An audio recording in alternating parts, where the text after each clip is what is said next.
हरियाणा के पंचायत एवं सहकारिता मंत्री महिपाल ढांडा इस वक्त मेरे साथ है। तमाम मुद्दों पर बातचीत करेंगे। सर, अभी जो है वो देश में लोकसभा के चुनाव के चलते आचार संहिता लागू है, लेकिन आपके दो महत्वपूर्ण महकमे पंचायत और सहकारिता, इनमें आचार संहिता हटने के बाद जो तमाम जो काम है उन पे तेजी से जो वो आगे बढ़ेंगे। बिल्कुल तेज़ी से आगे बढ़ेंगे। हमने रिव्यू मीटिंग्स बुलाई हैं। कुछ चीज़ों को हमने समझा है, कुछ चीज़ों को हम लोग समझ रहे हैं। जो काम पाइपलाइन में हैं, उन कामों को गति देना, जिन नए काम हैं उन कामों के लिए हमने सबसे रेजुलेशंस मांगे हैं और उनके एस्टिमेट बनाने के लिए हमने आदेश जारी भी कर दिए हैं। क्योंकि विकास के जो काम हैं हम लोग उनको रोक नहीं सकते और वो बहुत ज़रूरी भी है, नीड भी है। अगर मूलभूत सुविधाएं हम लोगों को उपलब्ध नहीं करा पाएंगे तो हमारे सामने बहुत बड़ा प्रश्न चिन्ह लग जाएगा। इसलिए बहुत ज़रूरी है कि हम लोग काम को गति दें और वो बहुत ज़रूरी भी है काम को गतिमान बनाना। महिपाल जी, जब 4 जून को आचार संहिता हटेगी उसके बाद हरियाणा की सरकार के पास काम करने के लिए करीब 100 दिन का समय होगा।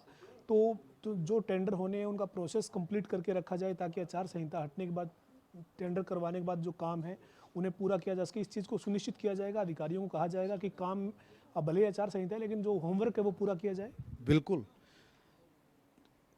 4 जून के बाद हम लोगों को 95 दिन पूरे मिलेंगे। इन 95 दिन का रोड मैप बना के हमने आदेश भी दिया है और चर्चा भी की है, सुझाव भी मांगे हैं।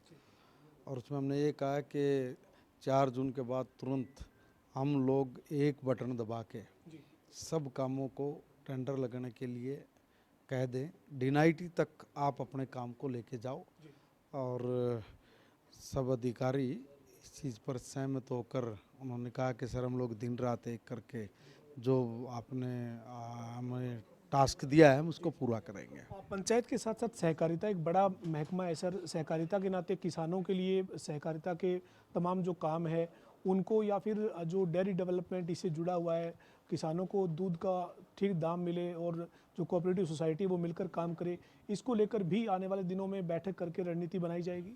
बिल्कुल। मैंने अभी इंट्रोडक्शन मीटिंग जब हमारी हुई उससे मुझे पता लगा कि 34-35 ही सहकारी समिति बनी है। ये बहुत कम है। वीटा एक पुराना नाम है दूध के क्षेत्र में, मगर हमारा जो काम की गति होनी चाहिए थी और जिस तरीके की सोसाइटियाँ बन के ज़्यादा से ज़्यादा लोगों तक हमें पहुंचना चाहिए था, उस टारगेट को हम लोग अचीव नहीं कर पा रहे थे। जब मैंने इस चीज़ को देखने के बाद मैंने उन लोगों को साफ निर्देश दिया कि जितना जल्दी हो सके इस काम पे लगिए कि आप लोग सोसाइटीज़ की संख्या को बढ़ाओ। कंजूसी क्यों करते हो? कई बार ये लगता है कि एक गांव में एक सोसाइटी है, सर दूध कैसे आएगा, कितनी जगह से आएगा। उनका जितनी भी सोसाइटी होंगी, जितनी जगह से भी होगा, हर व्यक्ति का अपना संपर्क संबंध है। हर कोऑपरेटिव आपको दूध इकट्ठा करके दे, आप इस चक्कर में क्यों है कभी एक ही होगी। जितनी भी होंगी उतना ज़्यादा अच्छा है, उतने ज़्यादा किसान हमारे साथ जुड़ेंगे। वो जुड़ने के लिए मैंने उन लोगों को साफ तौर पे बोल दिया है। वो अभी कुछ टारगेट हमने दिए हैं कि भाई हर महीने 100 से ज़्यादा कोऑपरेटिव सोसाइटियाँ बना के आप लोग उनको अपने दूध के उत्पादन में जोड़िए। 7.5 करोड़ की पॉपुलेशन है एनसीआर में, बाज़ार हमारे साथ खड़ा है, सरकार किसान के साथ खड़ी है, और फिर भी हम लोग इस बाज़ार पे अपने किसानों को लगा के अगर कोई प्रॉफिट नहीं कमा पा रहे और अपने किसानों को समृद्ध और खुशहाल नहीं बना पा रहे हैं, तो ये बड़ी सोचनीय बात है और इसको मैं फोकस कर रहा हूँ। ये जो वीटा है, इस वीटा को अमूल की तरह, मदर डेयरी की तरह, वेरका की तरह बड़ा ब्रांड बनाने के लिए काम होगा सर, क्योंकि वीटा जो वो ब्रांड उस स्तर पर नहीं बन पाया। हालांकि प्रोडक्ट अच्छे हैं लेकिन इसके बावजूद मार्केटिंग उस लेवल की नहीं हो पाई कि बड़े जो प्रोडक्ट है उनको कम्पीट नहीं कर पा रहा। मैंने इसमें बहुत फोकस किया है। अभी उन्होंने मुझे से कुछ टाइम मांगा है। एक विजनरी डॉक्यूमेंट्स हम लोग लेके आ रहे हैं, उसको हम लोग पूरा रिसर्च करके और कुछ लोगों के सुझाव लेके हम लोग इसको कैसे एक किसान के लिए महत्वपूर्ण कड़ी बना सकते हैं उनकी आर्थिक स्थिति को सुधारने में।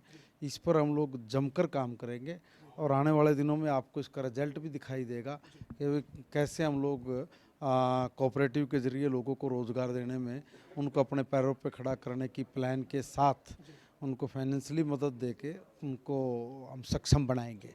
दूसरा ये भी है कि कोऑपरेटिव में आज जोत छोटी हो गई है। 3-4-5 एकड़ का किसान बचे हैं। अब वो मोटी खेती अगर करता रहेगा तो मोटी खेती से कुछ बहुत ज़्यादा अर्न कर लेगा ऐसा नहीं है, उसको नकदी फसलों पे जाना पड़ेगा। नकदी फसलों पर जाने के लिए उसको व्यापारी की भी ज़रूरत है, बाज़ार की ज़रूरत है और सरकार की भी ज़रूरत है। ये तमाम चीज़ों को एक साथ जोड़ के हम लोग किसान को बहुत अच्छी योजना बना के उनको लाभकारी जो फसलें हैं उनके लिए प्रेरित करेंगे। और सरकार ने पहले भी 7,000 रुपये पर एकड़ के हिसाब से फसल डाइवर्सन के उसमें स्कीम को लागू किया हुआ है। काफ़ी लाख एकड़, मेरे ख्याल में 2 लाख एकड़ से भी ज़्यादा किसान गए हैं डाइवर्सन पर। अभी इसकी संख्या को और बढ़ाना है। बहुत सारी ऐसी फसलें हैं जो नकदी फसलें हैं जिनका लाभ भी किसान को अच्छा मिलेगा और मार्केट रेट भी उसकी ज़्यादा अच्छी है और बाज़ार हमारे पास है। सबसे बड़ी बात यह है कि जहाँ बाज़ार नहीं है ना, वहाँ के लोग भी ट्रांसपोर्टेशन दे के भी दिल्ली के बाज़ार पर अपनी छाप छोड़ रहे हैं। हम तो 4 कदम की दूरी पे बैठे हैं, हम लोग उसको लाभ ही नहीं ले पा रहे हैं। इसलिए मैंने अधिकारियों को कहा कि कोई ऐसा प्लान बना के लेके आइए कि जिससे बाज़ार में हरियाणा प्रदेश का जो भाग है वो बढ़े, उसकी सहभागिता बढ़े। सर, आपके विभागों के अलावा जो है वो राजनीतिक सवाल है सर। देश में लोकसभा के चुनाव का बिगुल बजा हुआ है, हरियाणा में छठे चरण में चुनाव है।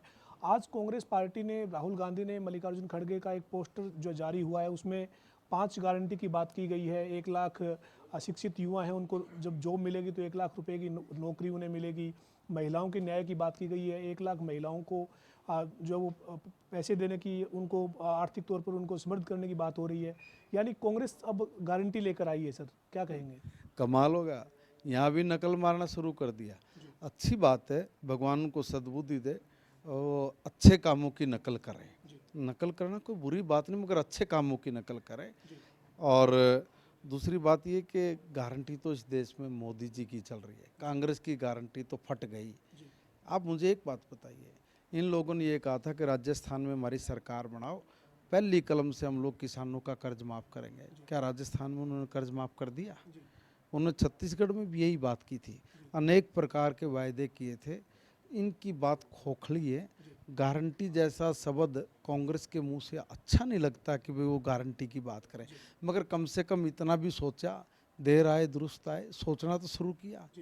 सर, आप, बीजेपी का कुनबा लगातार बढ़ रहा है, भारतीय जनता पार्टी लगातार जो है वो तमाम लोग उससे जुड़ रहे हैं। बॉक्सर विजेंद्र जो हरियाणा से संबंध रखते हैं, भिवानी जिले से, उन्होंने आज भारतीय जनता पार्टी को ज्वाइन किया है। आप क्या मानते हैं सर कि ये तमाम जो ज्वाइनिंग हो रही है, इसके बाद जो आपकी पार्टी का लक्ष्य है 400 पार का, उसमें आप कहाँ तक पहुँचने के लिए तैयार हैं? और हरियाणा की अगर हम बात करें तो 10 सीटों पर 2019 का इतिहास दोहरा पाएंगे आप 2024 में? पहले तो विजेंद्र भाई का बहुत बहुत पार्टी में स्वागत है, धन्यवाद है। विजेंद्र भाई ने भी यही सोचा होगा कि देश के लिए कौन सी पार्टी अच्छी है। देखिए, असल में विचारधारा की बात है। अब कोई पूछे कि कांग्रेस की विचारधारा क्या है, तो उनको पता ही नहीं है। बिना विचारधारा के दल जब भी सत्ता में बैठते हैं तो सत्यानाश करके ही उठते हैं। जब तक आपके पास कोई आइडियोलॉजी नहीं है, जब तक आपके पास कोई विचार ही नहीं है, तो आप लक्ष्य निर्धारित नहीं कर सकते। हमारे पास हमारी सोच, हमारी जो विचारधारा है, हम उसी विचारधारा के साथ आगे बढ़ रहे हैं। और हमने कहा है, हमने ऐसे नहीं कि 60 साल तक एक ही नारा दो, कांग्रेस लाओ और गरीबी हटाओ, तो हटा दी क्या? हमने ये कहा है कि भाई 2047 डेट भी फिक्स कर दी है। जब हम लोग अपनी आज़ादी का 100वां साल बना रहे होंगे, तब तक हम भारत को दुनिया का सबसे ताकतवर देश बना चुके होंगे। तो तभी बनाएंगे जब हमारे पास रोड मैप होगा। देश के सम्मानित प्रधानमंत्री आदरणीय नरेंद्र मोदी जी ने एक ऐसा रोड मैप तैयार किया है, जिस रोड मैप को हम लोग लागू करके इस देश को सक्षम और बिल्कुल विकसित देश बनाएंगे। और उसके लिए सुझाव मांगे हैं। ऐसा नहीं है कि भाई हम लोग बिना सुझाव के कोई बात करें। हमने पहले भी देश की जनता से सुझाव मांगे थे और इस बार भी हमने देश की जनता के सामने सुझाव पेटी भेजी है। हर गांव में, हर गली में, हर वार्ड में, शहर के, हमारी ये सुझाव पेटी जाएगी और इसको हमने एक अभियान के रूप में लिया है। देश की जनता अपने सुझाव डालेगी। विकसित हरियाणा, विकसित भारत बनाने के लिए उनके सुझाव क्या है, उन्हीं सुझाव के आधार पे हम लोग आगे अपना कदम बढ़ाएंगे। मगर हमने एक रोड मैप मोटा मोटा तैयार किया हुआ है। देश के सम्मानित प्रधानमंत्री दिन रात अनथक मेहनत करके इस देश को, इस नए भारत को इस तरह से दुनिया में स्थापित करना चाह रहे हैं कि हमारी साख कभी गिरे नहीं, हमारी साख दिन रात बढ़े। इन कांग्रेसियन तो मार रखे थे भाई साहब। आप ये बताओ ना कि ऐसी ऐसी पॉलिसी उधार की, जैसे गारंटी वाली बात कर रहे हैं ना, तो ये भी उधार की ले ली इन्होंने।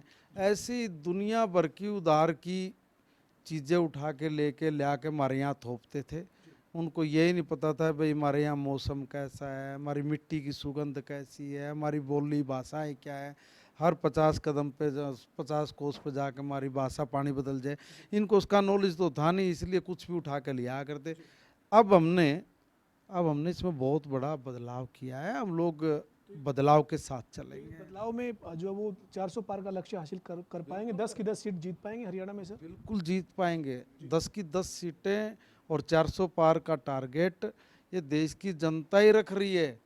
उनको पता है कि भाई जो 2047 का रोड मैप है, इसमें कहीं ब्रेकर नहीं लग जाएं।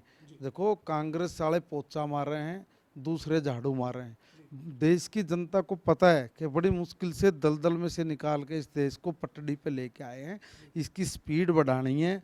और अगर कहीं ब्रेकर लग गया तो बहुत बड़ा नुकसान होगा। ये लोग अगर उस ब्रेकर्स में कहीं भी आ गए तो ये तो पोछा मार देंगे, झाड़ू मार देंगे। ये देश की जनता का सोचना है, इसलिए वो कोई समझौता नहीं करेगी।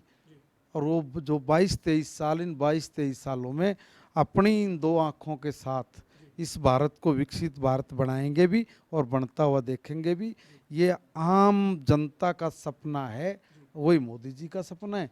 और मोदी जी को सारी जनता आज इसलिए आशीर्वाद देने के लिए तैयार बैठी कि कोई तो आदमी आया जिसने इस देश के लिए कुछ सोचा है। कोई तो ऐसा राजनीतिक मजबूत सोच वाला आदमी इस देश की गद्दी पाया जो किसी से दबता नहीं। जहाँ इन कांग्रेस के राज में कोई भारत को पूछता भी नहीं था ना जी, आज उसी भारत को सारी दुनिया पूजती है। इतना बड़ा अंतर आ गया है, तो क्यों नहीं लोग चाहेंगे कि भाई इस बार इनको 400 पार कराएं।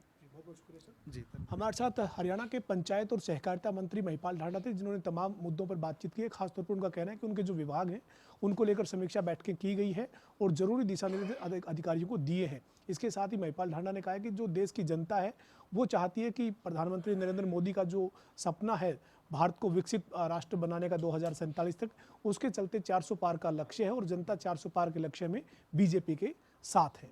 वीडियो जर्नलिस्ट विजेंद्र सिंह के साथ पवन सिंह, जनता टीवी, चंडीगढ़।